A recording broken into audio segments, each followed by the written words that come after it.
ஹாய்ங்க, நான் இன்றைக்கி தேங்காய் சாதம் பண்ணியிருந்தேன். காலையில் டிஃபனுக்கும் மத்தியானம் லஞ்சுக்குமே சேர்த்து பண்ணியிருந்தேன். வாங்க எப்படிங்கிறத பார்க்கலாம். நான் பெரிய குக்கர் வச்சுருந்தேன். அதில் பார்த்திங்கன்னா 2 ஸ்பூன் நெய் போட்டுட்டேன். போட்டுட்டு 2 ஸ்பூன் எண்ணெய் ஊற்றிக்கோங்க.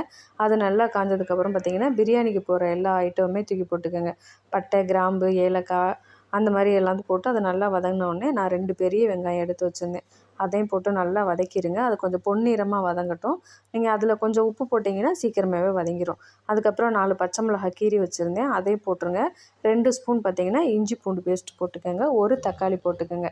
அது நல்லா வதங்கின உடனேயே ஒரு கைப்பிடி கொத்தமல்லி, ஒரு கைப்பிடி புதினா போட்டு நல்லா வதக்கி விட்ருங்க. இப்போ பார்த்திங்கன்னா அது வதங்கின உடனே தேங்காய் பால் எடுத்து ஊற்றிடுங்க. தேங்காய் பால் பார்த்திங்கன்னா 1 உலக்கு அரிசிக்கு 2 உலக்கு தேங்காய் பால் அப்படிங்கிற கணக்கில் நீங்கள் ஊற்றி உப்பு எல்லாம் செக் பண்ணிவிட்டு விசில் போட்டு மூடி வச்சுருங்க. 2 விசில் வந்ததுக்கப்புறம் திறந்து பார்த்திங்க அப்படின்னா சாதம் நல்லா பொல பொலன்னு சூப்பராக இருக்குங்க. கீழே அடியெல்லாம் பிடிக்காது.